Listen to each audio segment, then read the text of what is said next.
il-Malti kien apprezzat ħafna, kien jindaq fuq ir-radio, kienu jitturjaw u jagħmlu l-affarijiet bil-Malti. Wara dik ġie żmien meta timbattel u l-Ingliżi u rajt bdejna niċċelebraw u kellna lil-ġensna u konna kburin bl-istorja tagħna, rasa fejn wasalna, eċċetera, eċċetera. Il-kuntest storiku, kulturali, soċjali li jkun għaddej huwa dejjem b'xi mod rifless.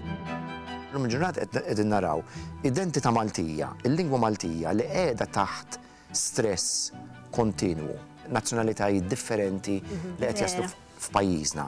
It-taħlit u dak li qed ikunu soġġetti għalih it-tfal.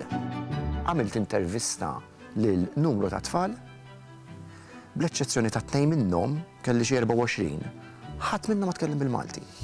Ħadd minnhom ma kien komdu jitkellem bil-Malti. Illum dak li qed ngħixu fuq il-mobile phone tagħna. Minn hemmhekk qegħdin jikkunsmaw in-nies, minn hemmhekk qegħdin jikkunsmaw l-affarijiet li huma kulturali u ħafna drabi da qed jiġi minn pajjiżi differenti. Qed ngħidu isma' Malti qed isir insinifikanti.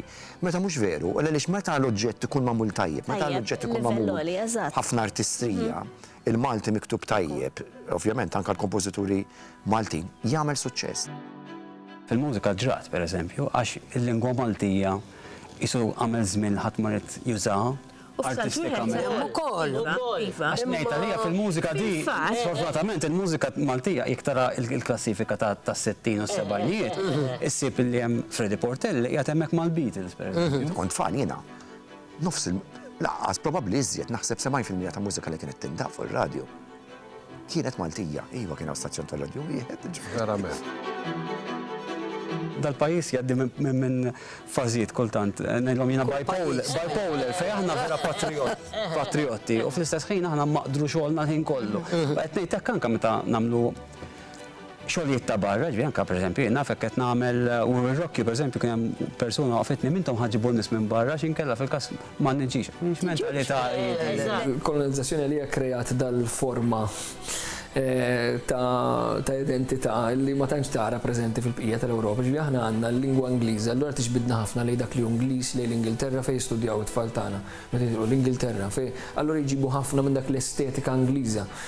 Illi hija parti mill-identità tagħna, però ma ninsewx il-Mediterranju wkoll. U speċjalment wara l-gwerra, mbagħad waqfet, mbagħad reġgħet bdiet.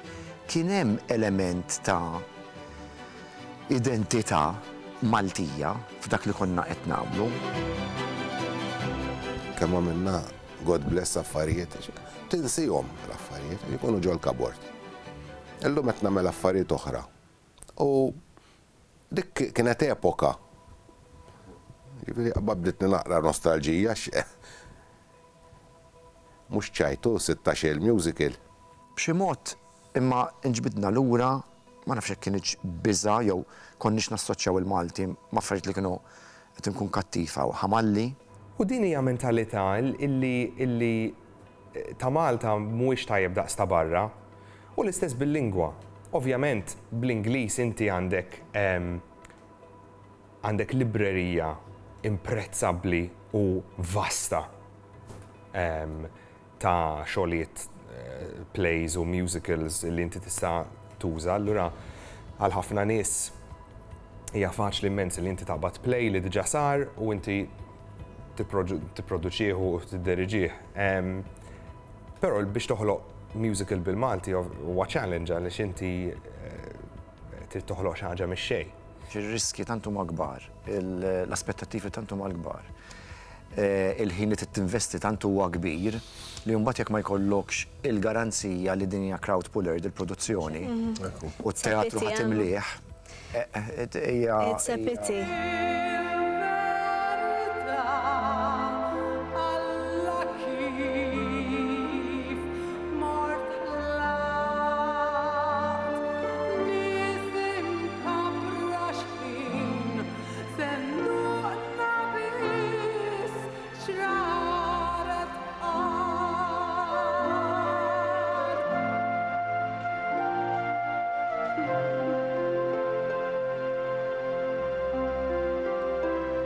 Manuel Dimek, speċi il-forerunner tal-Partit Laburista u xek. Dak kollha kienu ħsibijiet ġejjin minn Mikel Anton Vassalli tal-Illuminizmu. Fid-dinja at the right time, at the right place tkun. Meta ħabbarhom kien il-wrong time. Għax ġi eżiljat, ħadd ma rid jismagħhom dawk l-affarijiet. Bata Manuel Dimek, għax eżiljaw, x'jistgħu jagħmlulek iktar jifirduk minn mal-familja. Allura inti daw l-emozzjonijiet titrasmettihom fil-mużika. Hemmhekk il-kompożitur jidħolu l-awtur, jekk inti għandek xena taqsim il-qalb, tipprova l-udjenza tiddaħħalha kważi tbikki jekk hemm bżonn, jekk hemm xena tad-daħq. Il-musical dik li kif illi qed hemm xena eżempju ta' festa, happy. Warajha funeral.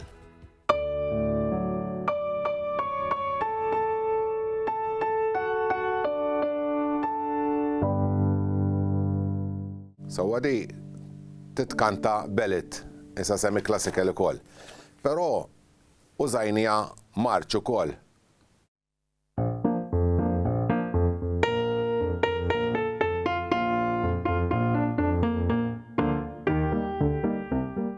Ġiri bl-orkestrazzjoni u bl-istil u kor flok kantant wieħed, ħadd inbidel, tnaqsilha forsi xi armonija. Issa ma diħloqna tema ma l-armonija li għandna.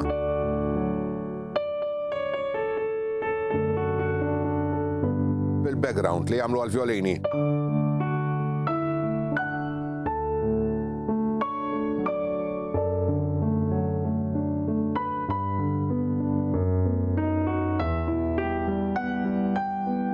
Li dik imbagħad ħriġnija song li għalaqna l-ewwel għadbija u dik l-istess tema li użajna fil-background użajnija bħala song ġdida.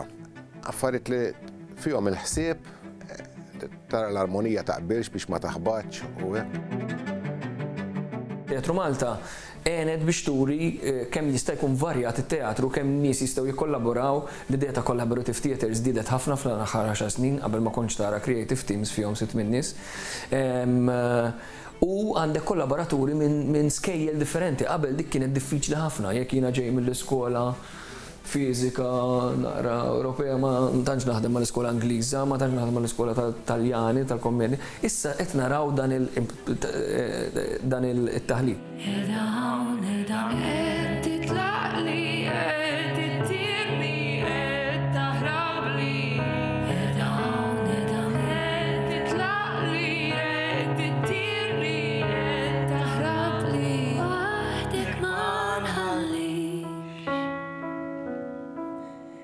Meta nażlu x'nagħmlu bħala Teatru Malta jiena nħobb ngħid. Tkun xi ħaġa li l-privat kważi impossibbli li jagħmel għax inkella ħanġu kompetituri.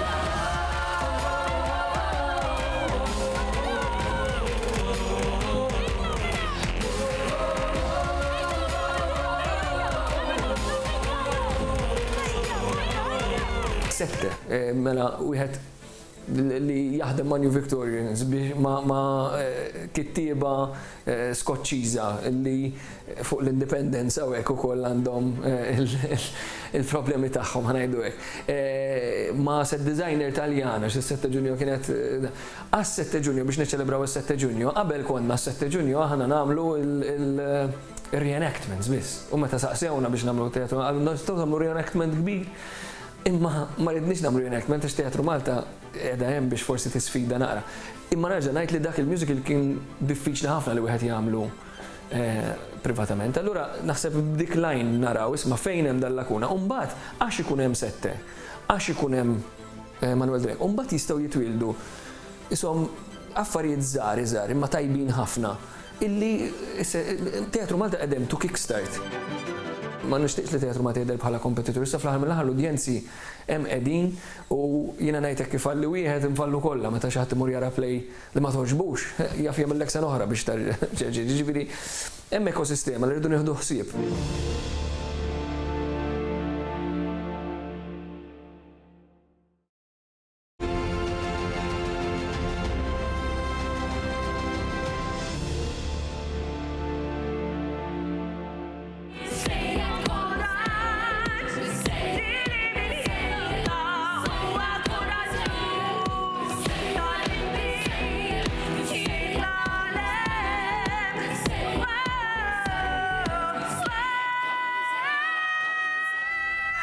fidwa tal-bdiewa kienet naħseb l-ewwel play bil-Malti ta' Nino Cremona. Meta l-Maltin bdiewa kellhom tipo jixtru il-Malta biex anke l-art tagħhom ikun tagħhom, jistgħu jaħdmu l-art tagħhom mingħajr ma jħallsu ħafna taxxi u affarijiet u kellhom jiġbru 30,000 fjorin. Ma dik kienet naħseb l-iktar mistoqsija at the core of the whole R&D. Għalfejn ngħidu l-istorja. Għalfejn ngħidu din l-istorja, right? History lesson imma tipo hemm bżonn dal-history lesson. What are the injustices? Ħafna stejjer tal-bdiewa illum li l-environmental crisis u l-overdevelopment u daw l-affarijiet. U tipo kif nistgħu ngħidu din l-istorja ma nkunux wis on the nose bil-tipo bl-attivizmu. Imma forsi ġielek taħseb ftit. Il-musicals illum il-ġurnata jisiru fuq kollox ukoll għandna din l-impressjoni. Il-musical huwa ċelebrazzjoni jew rock and roll jew nkella rock horror show jew l-miżera, ma illum il-ġurnata jisiru musicals fuq il-kanser, fuq il-kankru. Ma l-istorja ta' xi ħadd għandu jisiru musicals fuq affarijiet koroħ ukoll. U naħseb l-importanti li Malta tiġi mbagħad dik is-sitwazzjoni li għandha dal-musicals qed jiġru fuq ħafna stejjer partikolari. Ma' Claire tibqa' għamilna l-istess, tipo ħafna riċerka u discussions u hekk xridna f'kull sin u mur tikteb is-sin wara li niddiskutu ħafna mbagħad nagħmlu changes u hekk u nikdbu l-mużika kważi flimkien. Dan huwa dram ta' Nino Cremona. Nino Cremona kitbu bil-vers tal-11 ħafna drabi ħanajdu hekk. Konna nafu li mhux se nħallu l-vers tal-11. L-ewwel net ma jiġinix naturali jiena bħala Claire il-vers ta' 11. It-tieni xtaqna xi ħaġa ħafna iktar fluida, ħafna iktar moderna. Ġieli kont nibatilha tipo 10-minute track ngħidha in this scene XYZ has to happen u għandna bżonn dialogu x'ismu narration bla bla bla u jista' tagħmel fill in the gaps u vice versi. Kont nikteb ħafna frażijiet għax-xena, għall-kanzunetta.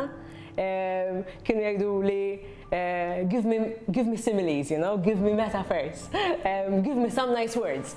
Kienu jgħidu li tini klim sabiħ. Mela nafu xena xini, il-kanzunetta tkun ta' mħabba, il-kanzunetta tkun ġlida, eccetera, eccetera. Għantijom faċċata, ġiġ faċċati ta' klim, ta' versi, ta' frażijiet, u mbagħad jagħmlu ħafna drabi jagħmlu l-kanzunetta huma. Iż-żgħar tagħna tipo jiġu x-shows tagħna qed ikantaw daw il-kliem bil-Malti tipo għax ġieli jkunu kliem diffiċli fil-musicals jew fuq l-istorja u hekk u tipo tajt il-lamija mankelna jekk meta konna żgħar vera. Anke għalina naħseb vera ħaġa unexpected illi għandna qed naħdmu l-iktar kważi bil-Malti issa x'aħna qatt ma ħsibna li kważi kien hemm udjenza għaliha, it sounds bad to say ma vera. Bands imma ġodda li żviluppaw f'dawn l-aħħar snin, dal-aħħar snin, vera taw spinta u rewna qed jiġu f'moħħi l-iktar il-Brikkuni għax naħseb li l-Brikkuni vera Mario Vella huwa l-liriċista tajjeb immens, naħseb irnexxielu jagħmel kollox bil-Malti. U daw it-tip ta' bands u rewna li verament il-Malti joqgħod għall-mużika. Li kien hemm dal-perjodu fej isu ħadd ma jrid ikollu xogħlijiet bil-Malti u f'daqqa waħda kien hawn dal-rinaxximent reġa'. Eżatt. Ħan nitkellem fil-mużika, pereżempju naf kien hemm il-Brodu, l-Brikkuni, daw il-banet hekk. Illi f'daqqa waħda ollew reġa' l-mużika Maltija. Qed inħoss li hemm apprezzament kbir, ikbar, milli kien hemm qabel u qisu ċertu pride. Mużika naħseb thanks to that festival, naħseb li l-lingwa Maltija qed tiġi ħafna apprezzata ħafna iktar. Taw spinta aktar biex il-ġenerazzjoni żgħażugħa jien nara minni. Għandi nepputija li kważi stara 17-il sena. Taw ġobha ħafna l-kanzunetta Maltija, mhux sempliċement għax nannu huwa jkanta, imma gruppi moderni tal-lum li huma gruppi favoriti tagħha. Mort nara musical ta' tfal ħadd it-tifla bil-Malti param u vera ħadna gost, ġifieri 45 minutes li hekk nara żgħira hekk daqshekk inti su qiegħda fuq ix-xifer tas-siġġu ċab u tieħu gost. Feel sabiħ, feel ta' pride. Jiena ħassejtni proud li qed nara musical bil-Malti blirika eċċezzjonali, mużika bellezza u hekk nħu gost u hekk kif ħriġtet vera għandna talent u l-lingwa Maltija hija vera sabiħa. Param kien sodisfazzjon kbira li hija anke la ġemba ta' ġifieri tnejn. Speċjalment meta ġew skejjel li nafu jitkellmu biss bl-Ingliż pereżempju. U insertajt ġurnata minnhom qed nara performance ta' Param u kont fejn teachers u teachers tisbew jgħidu naħseb xejn ma ħajfhmu tfal. Mentri fehmu, il-fatt li ġew daw it-tfal u l-kliem ta' Emanuel mhux kliem faċli u ġarrew magħhom id-dar esperjenza ġdida u forsi saru jafu tip ta' Malti li forsi ma jisimgħux fi triq.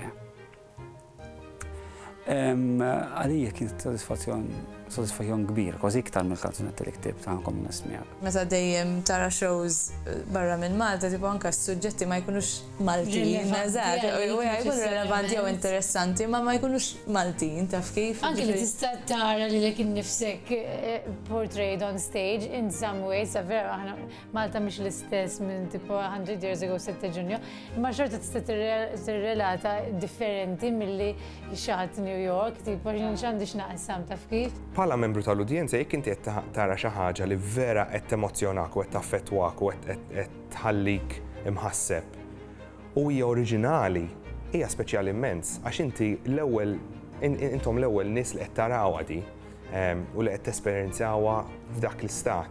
Jgħidu tfal u jgħidu xjuħ, l-aħħar wasal ħin il-tuħ tas-separju tal-imħuħ. Fin-teatru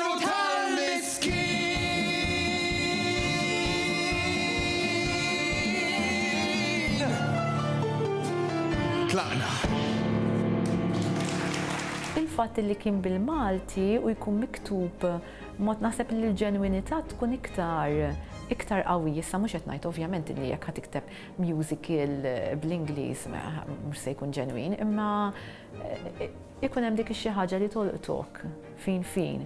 Jista' jkun ukoll li għax tant ngħidu kif mhux daqshekk imdorrijin, allura l-esperjenza qisha iktar qed taffettwana għax iktar tħalli marka fuqna għax għadna qegħdin nidraw il-fatt li għandna daw il-musicals oriġinali bil-Malti. Meta kont nikteb Teatru tal-Miskin, qatt ma kont ktib bil-Malti before, u qatt ma kont ktib bil-Malti qabel.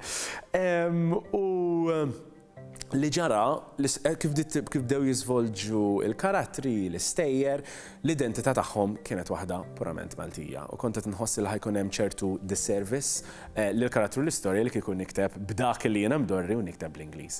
U allura kienet waqt il-pandemija, ġifieri kelli daqsxejn ħin, bdejt inħares lejn kif it-teknika li sa dak iż-żmien kont tallimt biex nikteb bl-Ingliż kif se tiżvolġi biex nikteb bil-Malti. U kien proċess mill-isbaħ għax indunajt illi hemm ħafna affarijiet differenti kif il-lingwa Maltija taħdem differenti mill-Ingliż. Bl-Ingliż għandek inħoss l-inqas li hemm sillabi ħafna iktar klipt, sillabi illi jistgħu jadattaw għal tipi ta' melodiji. Meta bdejt provajt nuża l-istess teknika għal sillabi Maltin, il-lingwa Maltija taħdem kompletament differenti b'mod mill-isbaħ. Ħaġa esperiment mill-isbaħ kien il-kelma love. Li fejn tista' toqgħodlok b'sillaba waħda vokala waħda love, bil-Malti għandek imħabba. U ġifieri meta f'daqqa waħda jiena li kont imdorri naħseb l-Ingliż toqgħod naħseb bil-Malti kien proċess mill-isbaħ li kważi bdejt I began discovering a brand new language. Bdejt niskopri lingwa ġdida bil-mod tal-mużika. U li kieku kiteb l-Ingliż ma kienx jagħmel l-istess impatt, għax m'għandekx dik il-ġibda, dik illi qed tgħidlek iva, jiena parti minn dil-komunità wkoll, jiena forsi kontribwejt jew forsi jiena affettwat jew forsi u kellha bżonn il-lingwa Maltija fir-realtà. Issa tista' tagħmilha bl-Ingliż, tista' mela li tagħmilha bl-Ingliż, però mhux se jkollha dak l-effett qawwi bħalma kellu l-Malti. Jina bias ta' xkont fih, imma Teatru tal-Miskin huwa wieħed mill-aqwa productions li naħseb kont fih f'Malta. Anke in kwantitu ta' x'qalu lin-nies illi jiena bħala reaction qatt ma kelli reaction hekk għal xi ħaġa li kont fiha Malta. Huwa kont f'ħafna produzzjonijiet li vera kburi bihom. Il-teatru hawnhekk u l-mużika wkoll hija ta' importanza importanti ħafna biex iżżomm anka l-kultura u bil-kelma kultura mhux qed nitkellem fuq xi ħaġa tat-teatri biss, qed nitkellem fuq affarijiet li huma grounded fin-natura what makes us qed nuża l-kelma bl-Ingliż apposta what makes us Maltese. Qed nuża l-Ingliż apposta biex speċi ta' biex nurikom l-ironija trid tispjega xi ħaġa ma tuża lingwa differenti. Jiġifieri kważi tad-daħq. Poplu żgħir għandna lingwa daqshekk interessanti. Ma nafx jekk hemm panda u qed jiġi extinguished nibża lieh. Mhux inteħbissi. Mir-reazzjonijiet li nara tal-udjenzi hija xi ħaġa li tqajjem interess. M'hemm l-ebda raġuni għalfejn m'għandniex inkomplu inkattru din ix-xena. Kull meta mmur u l-produzzjoni tkun tajba, qatt ma rajt lil xi ħadd smajt lil xi ħadd li jgħid aħjar li kien bil-Ingliż, għax forsi qabel kien hemm din il-perċezzjoni li jekk tagħmel xogħol bil-Malti qed taqta' ċertu porzjoni tal-udjenza barra anke Maltin stess jiġifieri li jifhmu bil-Malti. Kien hemm din ċerta negattività forsi dik tidher li għall-grazzja tal-amietet. U l-mużika u l-kultura huma kruċjali biex iżommu l-lingwa tagħna stess ħajja. Bħalma fil-fatt qegħdin naraw. Eżatt, il-fatti juru li xi ħaġa tkun isseħħ sew. Ħajkun hemm apprezzament fit-teatru. Jiena qed nittama li fi snin li ġejjin din it-trend fejn qed naraw ħafna xogħlijiet oriġinali ħafna. Iktar minn qabel ejja ngħidu hekk. Xogħlijiet oriġinali jiġu prodotti bil-Malti u musical theatre fosthom illi tkompli tissaħħaħ. Naħseb vera għax għal-iktar xogħol Malta, naħseb kważi l-aħjar xogħol li rajt daw Malta daw l-aħħar sentejn kien xogħol bil-Malti. Tipo kemm bħala livell kif ukoll bħala kreattività u hekk in terms of risk taking u hekk naħseb ħaġa hekk eċitanti and hopefully jella nkomplu dat-triq.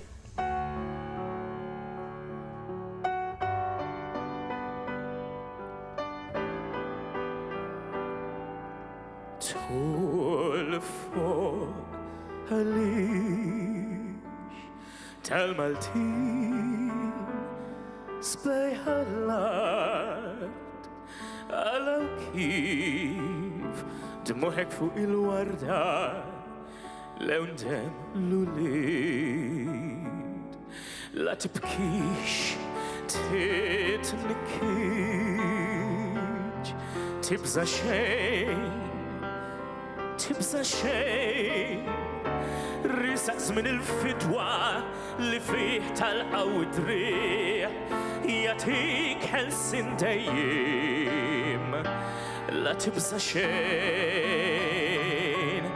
mill-flin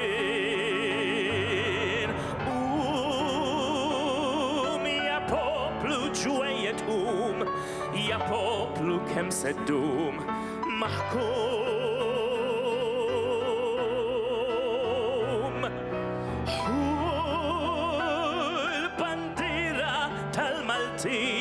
ma sitrek son f'kull ħin ta' jimmek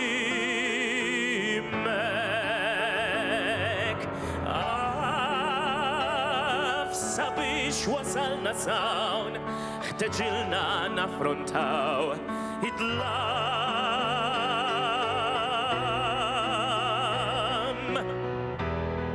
fiex konna fejn qegħdin sewif f'dan il-ħin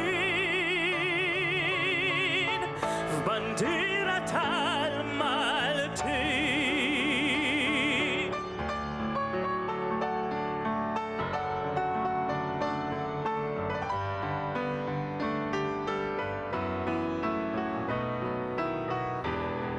Fiex konna fejn qegħdin sewif f'dan il-ħin f'bandiera tal-Malti.